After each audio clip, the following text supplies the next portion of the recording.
now proudly presented on SNME. That's Sunday night's main event, Patreon and free feed.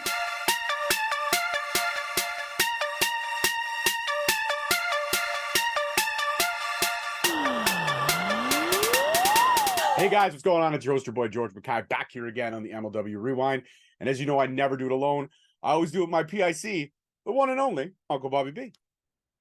It's Uncle Bobby, high blood pressure B. That's what the B stands for, high blood pressure. How's it going? How you doing, buddy? I'm doing good. How's your blood pressure? Well, after last week and last weekend, it's a little bit raised. And what I mean by that is we're going to get serious here for a quick second on MLW Rewind. This is not MLW related right now, this part that I'm going to speak of, but the Ontario indie wrestling scene, which Rob and I are both versed in. I do work the scene through a couple great promotions. Rob as well has done some work, but he's also been a fan like me of this entire scene. This is one of the reasons why pro wrestling has kept us interested, because we've seen so many stars of the future. We've also honored and remembered the past. And this past weekend, we lost one of our own, which was Rob Rage, an Ontario indie staple. He had been in many promotions, fought many wrestlers. His final match was this past Saturday, and it was against the great Tyler Turva. And it was a great match from what I hear. And unfortunately, walking to the back entrance, Rob collapsed and later was pronounced dead due to a cardiac arrest. So we want to send all our love and appreciation and prayers to his family during this difficult time. And Rob and I have also decided that we want to honor the man in our own way. So right now, we're just going to do a quick 10-bell salute.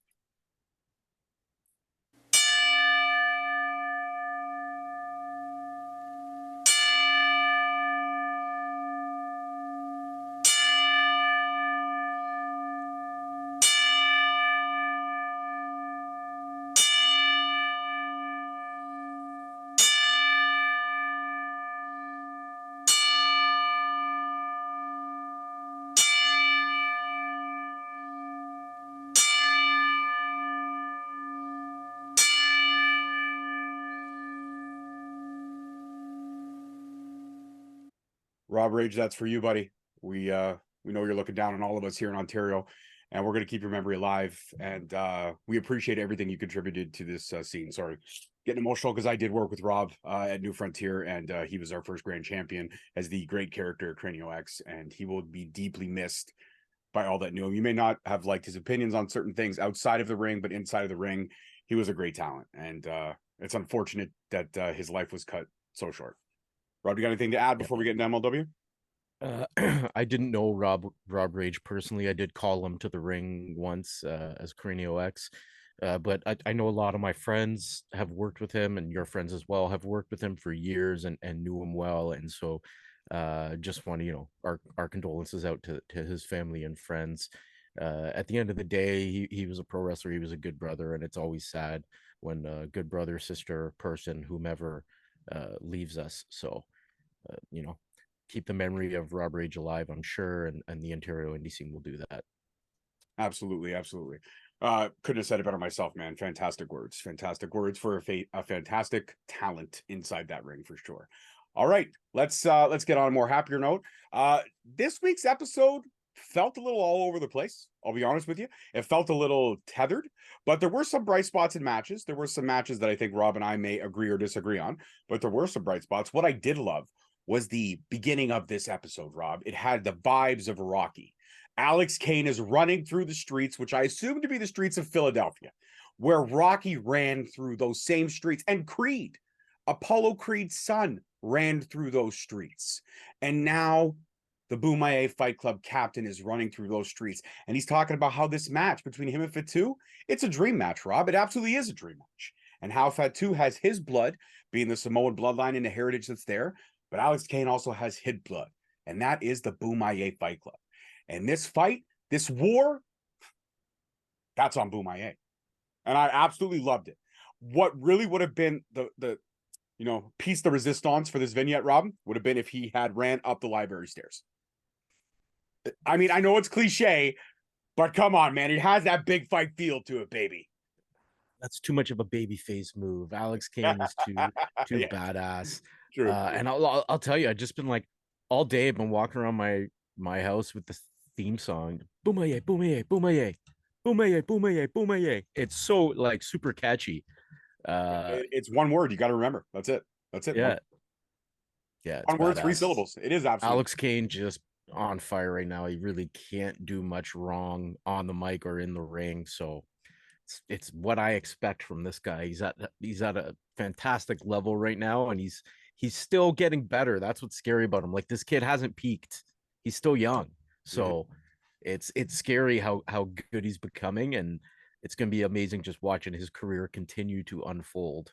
Absolutely. And I think this will be his toughest test at Fightland will be him and Fatu, because Fatu's not going to hold back. Kane is not going to hold back. And this would really cement his title reign thus far if he can knock off a former champion, the longest reigning champion in MLW history. So this is a big test for Kane. I'm not saying he's not up to the test, but this is definitely a big test for Kane. And speaking of that, him and Fatu will sit down at the end of the episode tonight for the contract signing, and Court Bauer is in the house for that. We also know that Don King has something to say. He's got an opinion to lay down on this amazing main event at Fightland. And also, it's official. Rob and I talked about it briefly on the last episode. The ladder match was kind of thrown out there, the challenge from SGC, and that's been signed, sealed, and delivered. I will not be doing the portion of the episode today, which is the Fightland Control Center, because nothing has changed other than the addition of the tag team titles now being on the line for the ladder match. Okay, so that's the only addition to this already great card. So we got 4 matches that we know of, and there is still 1 week left before we get to Fightland, which is next Saturday. Okay, guys? So don't forget, Fight Plus, $7.99, great price point. We've talked about it. If you haven't purchased it, I don't fucking know why. Should we get I think this is where the calling implode. Yeah, oh yeah, this is definitely happening, especially with the or at least Ricky and Akira are going to implode. Yes, I think Akira may be leaving the calling after Fightland, but we do know that there is a promo that we have to discuss a little bit later on. So let's save it for that. But how about this first match? We got the top guy, Griffin McCoy, and he's coming out with a towel. He's got swag. He's got a pencil mustache.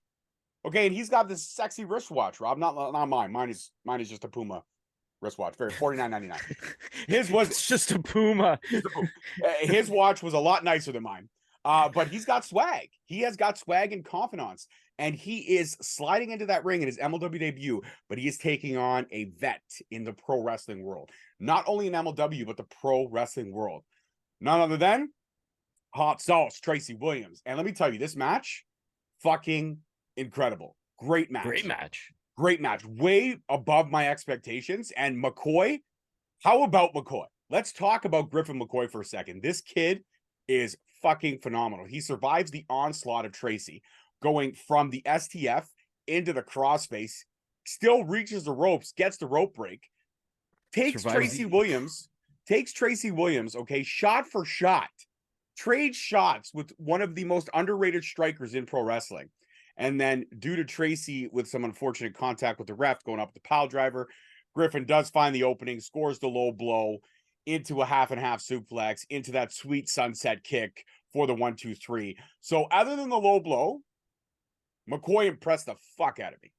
And I really did enjoy this match. And I think putting him over on Hot Sauce was great. If this kid is a new addition to the roster, I'm excited to see what he can do. No short of confidence. He can handle himself in the ring.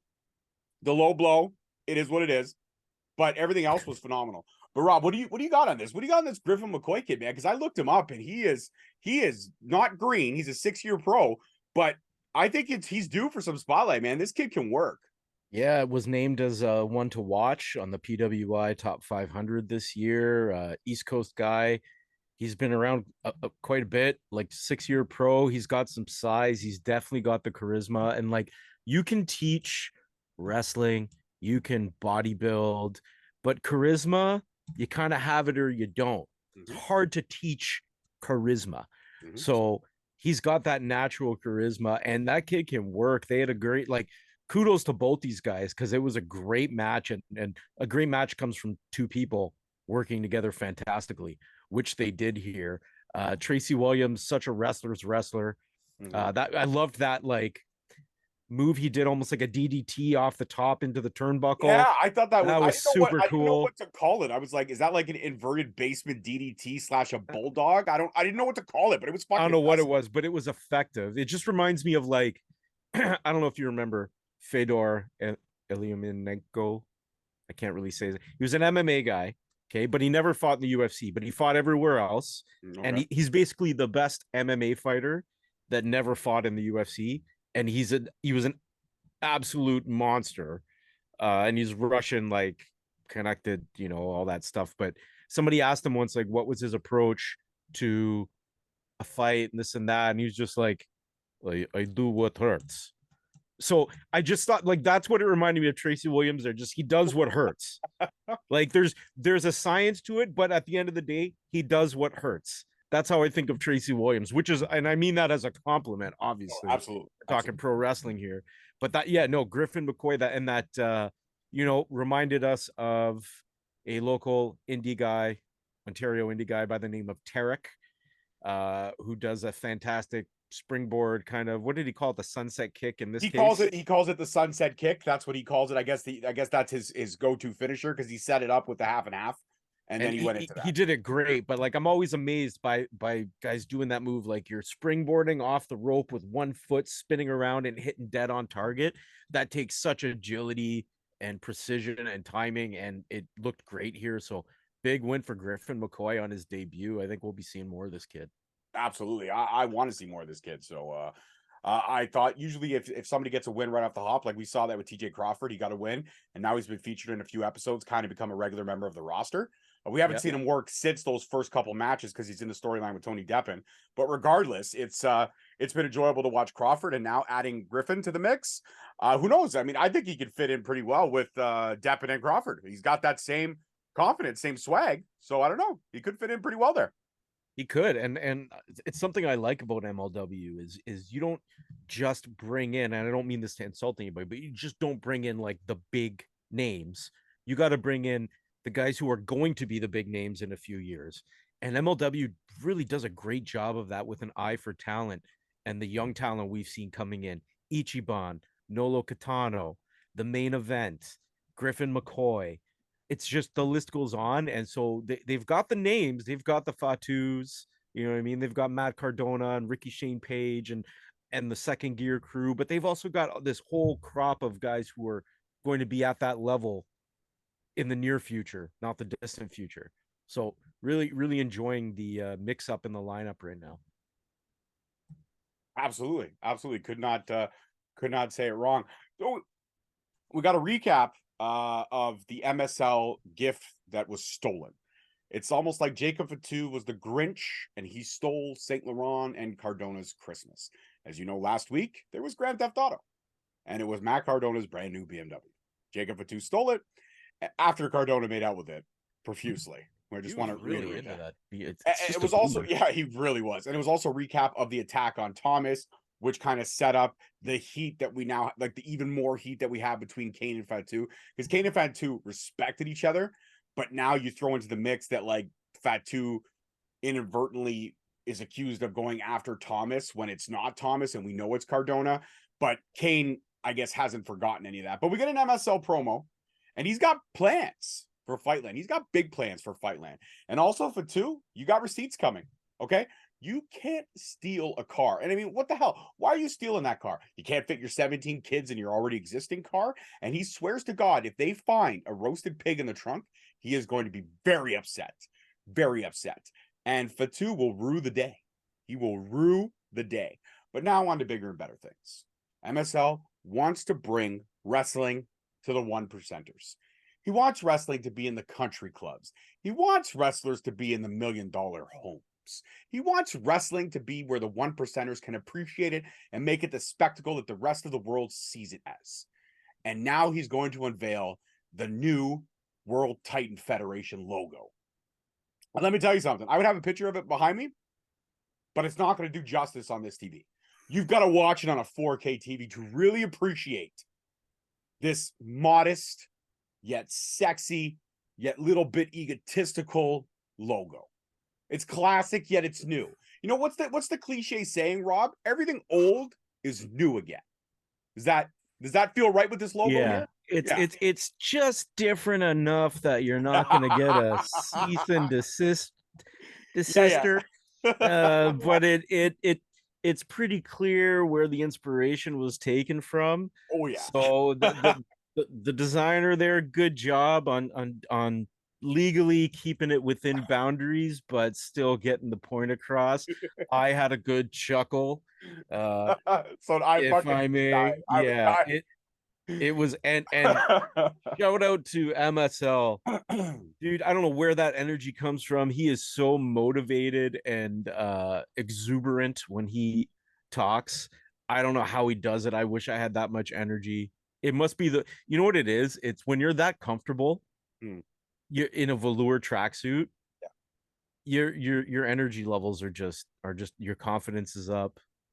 Well, but how about when he took the breather and then unzipped the jacket to get some air flowing? Because he was all worked up. He was very worked up. Yeah, I mean, hey, you got to get some airflow in there. Velour, comfortable, but not the most breathable I was gonna say it's not very breathable. material. Yeah, Yeah, yeah. yeah. So again, kudos to the WTF logo designer for tweaking it just enough for fans to get it, but you to not get in shit. So well played, guys, well played. Next match on the card: Riley Crow versus Janai Kai. Let me tell you about this match, okay? The entrances took longer than the actual match. Yes, ladies and gentlemen, the entrances were about 45 seconds apiece, give or take 30 to 45. The match was 12 seconds. Janai Kai got in. She kicked the girl right in her face. She dragged her to the center ring. Couple shots. There was no defense, and the ref stopped it. This was a TKO. This was a TKO win for Janai Kai. And Here's my problem. okay, what you got it. Go ahead. Floor's yours. Floor's yours. Okay, here was my problem with that. The ref pushed Janai Kai away and then like took time to like check on the girl or like talk to I'm sorry, I shouldn't say the girl. What was her name again? Riley Crow. Riley Crow. Thank you. The referee stopped and took time to check on Riley Crow, Mm. and she was still moving and like maybe she wasn't defending herself, but she was still like, if you're gonna call the match because she's not defending herself, you call it like mid, like she's not defending herself, ring the bell, and you push Janai Kai away. What I felt like would have made more sense Mhm. was if Janai knocked her out and she was unconscious, Mhm. and that's how the match finished. I just thought it was a weird TKO. It's like stop, talk to her, check on Riley Crow. Okay, stop the match. She's messed up, but like she was still moving and conscious, so it wasn't like she's not defending herself because she's not currently being attacked. I don't know. Maybe I'm being ridiculous. Maybe I'm overthinking it. I just thought it would have made more sense if Janai gave her that kick to the chest, pulled her to the center of the ring, roundhoused her in the head, and KO'd her. I thought that would have made a better finish. That's just me. Absolutely. And I think it might have been kind of like when a wrestler's injured and the ref sends the other wrestler, like his opponent or her opponent, to the corner. Fair point. And then he says, hey, you know what? They can't continue. We got to get help out here. They can't continue. The match is over. So I feel like maybe he was trying to figure it out. And then upon checking, realized that she was in no condition at this point to continue this match. So I think maybe that was what they were trying to go with. That's I'm a fair not point. disagreeing with you, but I think that's what they were trying to go with. No, absolutely, and I'm not disagreeing with you either. I think that's absolutely fair. Just when I watched it, that was my gut reaction that I initially had, and I always go with my gut. Mm-hmm. Absolutely. And I don't think your gut reaction was wrong. I also thought the finish was a little bit suspect, but upon looking at the replay, I'm like, okay, I see what they did there. I do see what they did there. And in terms of building up to, because remember, we saw Janai Kai for the first time in MLW when she won the title. Mhm. So she had a dominant performance coming out of nowhere in order to maintain this kind of build that she is an unstoppable killing machine, the demon kick. Let's have her do this. It makes sense from a storyline perspective. Excuse me. Absolutely. Absolutely. You're 100% right. So as her and Selena celebrate, and again, the celebration took longer than the actual match. So they get up to the end of the ramp, and Sam Laterna is waiting. She wants to get some words in with Janai Kai, and she introduces them, and Selena snatches the mic out of her hands and again says, bye, Felicia. She might have also dropped an Alicia in there. I'm not really sure, but it sounded like it could have been bye, Felicia / bye, Alicia, but we'll let it go. And as Sam just gets brushed off, Selena introduces Janai the way a champion should be introduced. She lists all her accolades, all the stuff she is adversed in terms of the fighting styles, and of course, all her monikers that she goes by, then hands the microphone to Janai Kai, who says two words: demon kick. That's it. That's it. Demon kick, and then walks away, pretty much putting the entire featherweight division on 150% notice. So Delmi XO, when she does get a rematch, she better train. Coming up. Becca, when she releases that album and gets back in the ring, she better train. And all the up and comers like TR James and stuff like that, you got a lot of work ahead of you. You better study whatever tape you can, because I don't know if there's any openings or any weak points in Janai Kai's arsenal. Like, again, 10 seconds and Riley Crow was out. Done. Well, we got the announcement. It's Janai Kai said, bring them both. It's Janai Kai, it's Delmi Exo, it's Tiara James for the featherweight championship. It's a 3-way. When is that, next week? I believe that might be at Fightland. They didn't have the Fightland graphic on it when I saw it. Then maybe it's next week. Hold on. Let me check the MLW press releases. You continue while I check that. Yeah, while you check on that, we got a calling promo, okay? And there is definitely more dissension in the ranks of the calling. Okay, Akira's face not happy. Ricky Shane Page is preaching, and he says he's going to make an example of SGC. But then he pushes Akira out of the way, kind of, and then says with his secret weapon, or with his weapon, Cannonball. And then he kind of does the Zed thing with the gimp. And yeah, I noticed that. And I kind of chuckled at that. I'm like, oh, look at you, Ricky. Doing your Quentin Tarantino. You know exactly what he was doing there. You know what you're doing. And then he's saying no one is safe. And the camera then goes to Matt and Joe as they're talking about this promo, pretty much saying that Akira may not be fully sold on what Ricky is preaching. At that point, Ricky Shane Page comes out from the back, gets up in Joe Dombrowski's face, says, what did you say? Keep my name out of your mouth. Then out of nowhere, Manders shows up. Then Akira shows up, Man shows up, and it's just a brawl as we go into another commercial break. But I got to tell you, this feud is boiling over, and I think you're right. At Fightland, we all knew the implosion was coming, so it will probably end at Fightland. SGC will get their tag team gold for sure, and I believe we're gonna get Akira and Ricky eventually going for the open weight title. Now, as I say that, there was an announcement for One Shot on the Control Center that I do want to talk about, and that is that One Shot Ricky Shane Page will be putting his open weight title on the line against Jimmy Lloyd. Unfortunately, I think that Ricky will get past Jimmy Lloyd, not convincingly, but he'll squeak by Jimmy Lloyd to have Akira waiting in the wings. And I think that's where it ends. I think Akira becomes an open weight title, and that's where everything ends for the calling completely at that point. Mm-hmm. That's right. That's where I feel like the big payoff comes, because they got to have a match, but they got to have a match with more than just the leadership of the calling on the line or the representation of the calling. They got to have that title. I think that title represents a lot. So I feel like now that Akira has lost the MLW middleweight title, and I feel like that the tag team titles are slipping away, I feel like Akira going after Ricky for the open weight title beyond Jimmy Lloyd, so beyond One Shot, I feel like that's the ultimate payoff. That's just my perception on things, but that's the way. No, I actually agree with you. That's a very good train of thought. I concur. And did you check, by the way? When is that match? Yeah. So that actually I was half right. It's going to be at the Fusion TV taping portion of Fightland. So it'll happen after Fightland, and we'll see it in the weeks to come. Correct. Okay, perfect. So it'll happen on like Fightland or the day after, but we'll see it in the weeks to come. Okay, fair enough. And Don King, he's there via Zoom, via satellite, if you will. And he says Fightland has a big fight feel. Thank you, Don. We already knew that, but thank you for reiterating that. That's awesome. Don't talk shit on Don King. I'm not taking shit on Don. I said, thank you. We already knew that, but coming from you, now it's kind of, obviously it has more stake than me. If I say, hey, it was a big fight feel, nobody gives a fuck what George Mckay has to think. But if Don King says it's a big fight feel, it means something. It does. It means something. It absolutely does. So how about this, though? Rocky Romero promo. Sam asking him about the attack on Ichiban. And he kind of, I don't know if you noticed this, Rob, he kind of brushed it off. Didn't even really answer the question, just saying he's looking forward to Fightland. He wants to prove he is the best of the best. He's a dual champion. He wants to prove why he is rocking gold in two promotions. The CMML, middle makes sense. Title and the middleweight title. So he's just looking past everything and just focusing on Fightland right now. He doesn't care what Sam has to say or what pot she's trying to stir or what information she's trying to gather. He's just looking forward to fighting. And I think that's the perfect way to build Rocky Romero. Not show your cards, but show enough that people are interested. Exactly. And I mean, it's Rocky Romero. I mean, we know who he is. We know what Absolutely. he can do. Everybody knows what he can do. The guy's top notch. He's top tier talent. 100%. Exactly. How about this Tom Lawler promo? He's had enough of the Bomaye Fight Club. They're running their mouths on Twitter, X, whatever you want to call it.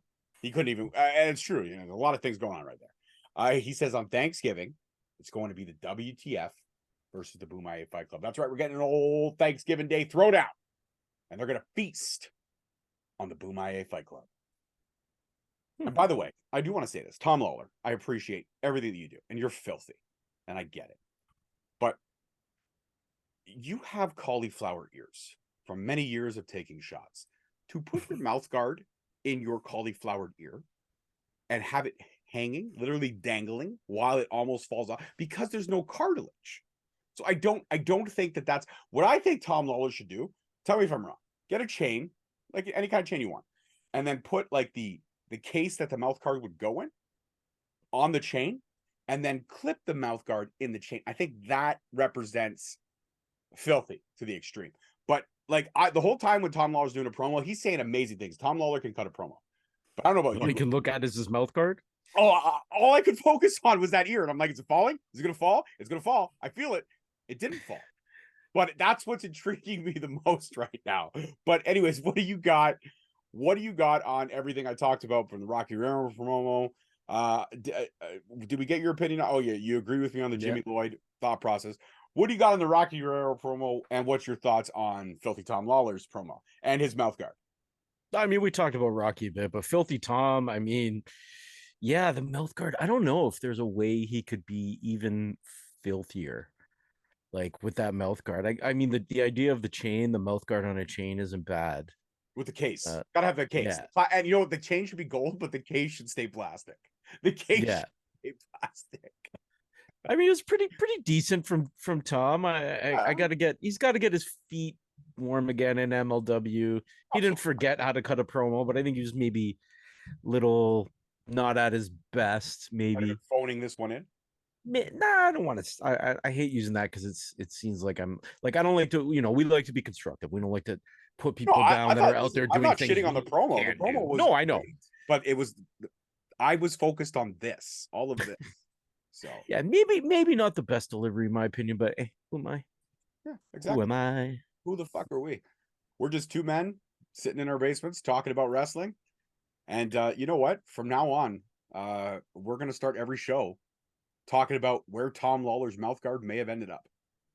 That's the segment. That's the segment. All right. Anyways, we get to our next match. I guess it's our main event, but it's not really our main event, but it's the next match on the card. It's the final match tonight, so let's call it the main event. It is the main event, the tag team, going one-on-one against the Bomaye Fight Club. So that's right. J-Line, Midas Black taking on Mr. Thomas and O'Shea.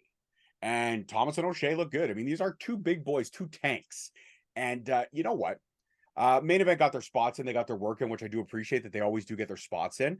But Thomas and O'Shea were just too much, and Bomaye gets the win via that vicious power bomb from the on top of the Kuji walk. So they do the Kuji walk, which is O'Shea's finisher, into the power bomb, and it was good night. It was good night, Midas Black. There was no chance. There was no chance for a win. But I will say this. Main event is on, I believe, a appearance to appearance contract. I don't think they've actually been given a contract that I'm aware of with MLW. Go back to the archives though and check out the conversation I had with them. They're great guys, and we did touch on MLW and how much they are loving the experience that they are having there. And they've been brought in for a few of the TV tapings, and I believe they're also going back to the TV tapings in Fightland to take more matches and have more opportunities there, which is great for them. But I feel like MLW is missing the mark here with this tag team. The tag team division was lacking for a while. Now it is stacked comfortably. It is tied in a nice little neat bow. You have an arguably great team. The synergy of these two guys is fantastic, and they can go. They can work. And I understand, hey, when you're on appearance to appearance, you're getting paid regardless, win or lose. And I get that. I totally get that. That's pro wrestling. But I feel like MLW is underutilizing these guys, and they have only won one match that we can think of, and that's not even 100% sure, since they debuted in MLW. Every other match has been a loss. And I feel like MLW should really take another look at these guys and see what they could do with them, because these guys could be tag team champions. And I honestly feel like, and I'm not criticizing MLW. I love the MLW product, but time from time we have to be constructive, and I feel like they're missing the mark on these guys. And I feel like giving them these L's all the time, I don't think it's wise, especially when you're trying to build. Anyways, that's just my 2 cents. Rob, what do you got? No, that's fair. I mean, they're still relatively young, I believe. Like they're in their early or mid 20s. I believe they're in their late. I believe it's mid to late 20s, possibly early 30s. Possibly. Okay. I mean, like you said, they're not necessarily contracted guys. So they're being brought in appearance to appearance. I even have noticed, like, yeah, I was like, damn, the main event just they keep taking these L's. But at the end of the day, I think what's important is that the matches they're putting on are good. Like they're enjoyable matches. So even though they're taking the L, they're still raising their stock by putting on these good matches, because other people are looking at this and going, these guys are putting other people over. They're not winning the match, but they're making everybody else look good, which is what's important. You make me look good, I make you look good. And they're making everybody look good, and they're looking good in the process too.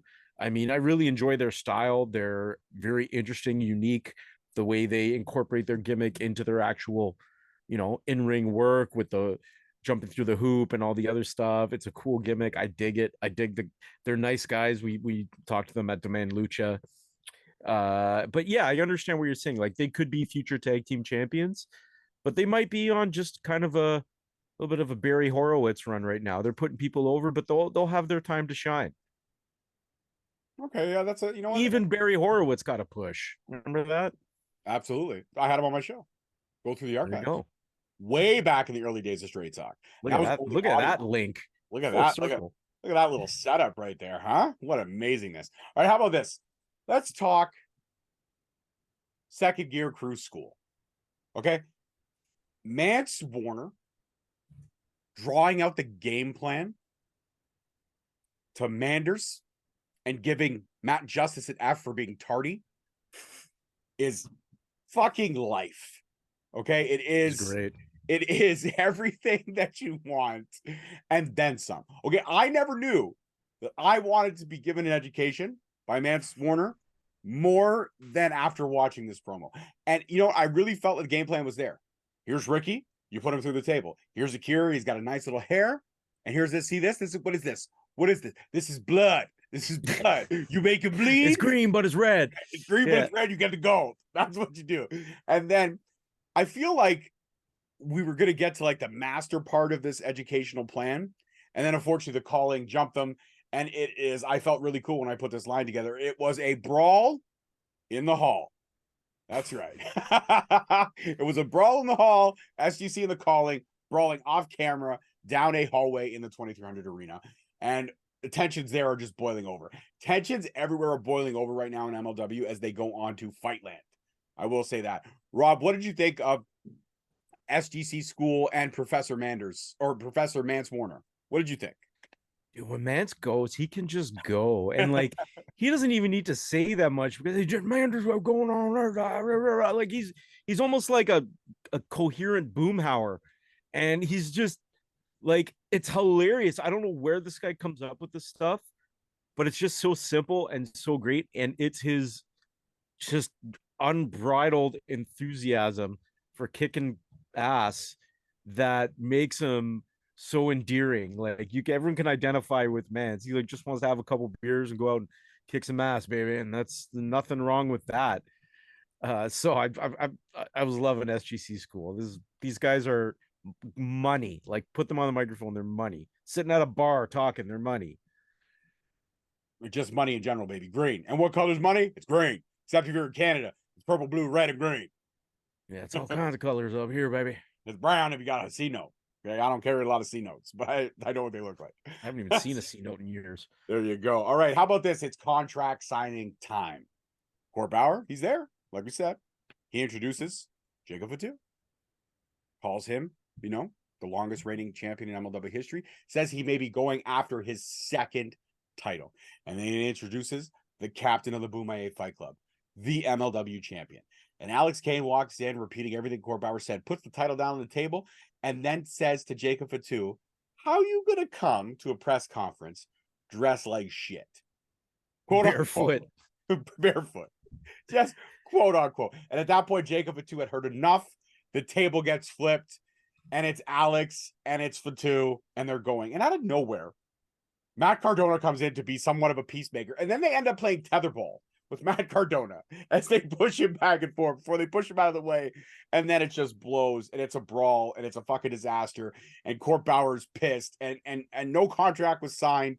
This contract signing was never going to take place on camera. They will both sign this contract in separate dressing rooms off camera. It was never a good idea to put these two in a room together until the match. You know how much of a sucker I am?